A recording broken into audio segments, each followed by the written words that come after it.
Hi all, welcome to football arena. Brazilian super താരമായ Rodrigo വരുന്ന world കപ്പിൽ നിന്നും പുറത്തായിട്ടുണ്ട്. ACL ഇഞ്ചുറിയാണ് അദ്ദേഹത്തെ പിടികൂടിയിട്ടുള്ളത്.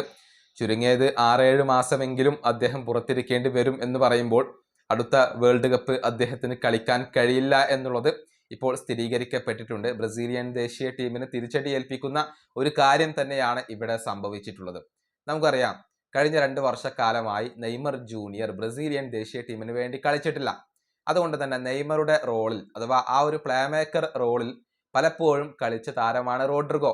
കാർലോ ആഞ്ചലോട്ടി നെയ്മറുടെ പകരമായിക്കൊണ്ട് ഉപയോഗപ്പെടുത്തുന്ന ഒരു വ്യക്തി കൂടിയാണ് റോഡ്രിഗോ. നെയ്മറുടെ പിൻഗാമിയായിക്കൊണ്ട് പലരും വാഴ്ത്തപ്പെട്ട താരം കൂടിയാണ് റോഡ്രിഗോ. അദ്ദേഹത്തെയാണ് ഇപ്പോൾ ബ്രസീലിയൻ ദേശീയ ടീമിന് വളരെ പ്രധാനപ്പെട്ട വേൾഡ് കപ്പിൽ നഷ്ടമാകുന്നത്. അതുകൊണ്ട് തന്നെ നെയ്മർക്ക് വേണ്ടി ബ്രസീലിൽ നിന്നും ഉയരുന്ന മുറവിളിയുടെ ശക്തി ഇപ്പോൾ വർദ്ധിച്ചിട്ടുണ്ട് എന്നുള്ളതാണ്. ഇനിയെങ്കിലും നെയ്മറെ ബ്രസീലിയൻ ടീമിൽ ഉൾപ്പെടുത്തൂ എന്നാണ് ഇപ്പോൾ ആരാധകർ എല്ലാവരും കാർലോ ആഞ്ചലോട്ടിയോട് ആവശ്യപ്പെടുന്നത്.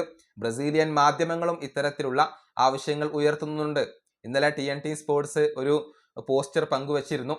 അതിന്റെ ക്യാപ്ഷൻ ആയിക്കൊണ്ട് അവർ നൽകിയത് ഇങ്ങനെയാണ്: ഇപ്പോഴാണ് ബ്രസീലിന് ഏറ്റവും കൂടുതൽ നെയ്മറെ ആവശ്യം, ആ സമയം വന്നെത്തിയിരിക്കുന്നു എന്നൊക്കെയാണ് TNT സ്പോർട്സ് ബ്രസീൽ പറഞ്ഞിട്ടുള്ളത്.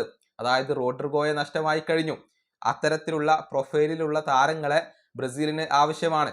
ഇനിയിപ്പോൾ എന്തായാലും നെയ്മർ ജൂനിയറെ ഉൾപ്പെടുത്തണം എന്ന ഒരു ആവശ്യമാണ് ഉയർന്നു കേൾക്കുന്നത്. ഏതായാലും കാർലോ ആഞ്ചലോട്ടിയാണ് ഇവിടെ തീരുമാനമെടുക്കേണ്ടത്. അദ്ദേഹത്തിന്റെ വളരെ പ്രധാനപ്പെട്ട ഒരു താരത്തെയാണ്, ഇഷ്ടപ്പെട്ട ഒരു താരത്തെയാണ് ഇപ്പോൾ വേൾഡ് കപ്പിൽ നിന്നും അദ്ദേഹത്തിന് നഷ്ടമായിട്ടുള്ളത്. നെയ്മർ ജൂനിയറെ തിരിച്ചു കൊണ്ടുവരാനുള്ള ഏറ്റവും അനുയോജ്യമായ ഒരു സമയം ഇത് തന്നെയാണ്. ഈ വീഡിയോ അവസാനിപ്പിക്കുന്നു. അടുത്തൊരു വീഡിയോയിൽ കാണാം.